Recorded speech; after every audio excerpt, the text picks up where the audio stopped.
Magandang araw mga kapiter. Sa araw na to, ito yung gagawin natin na trabaho ng border ni Segundo. Kailangan natin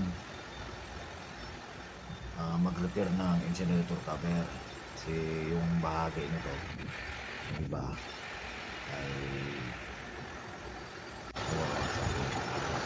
gawa tayo ng pinaka-plastic para sa kahit tapos na nilagyan natin ng space ko at pinaka-ilagay natin ito ngayon dito at saka iwiling natin sa bawat gilid reinforcement para hindi ito makatanggal mamaya pag maso natin ito.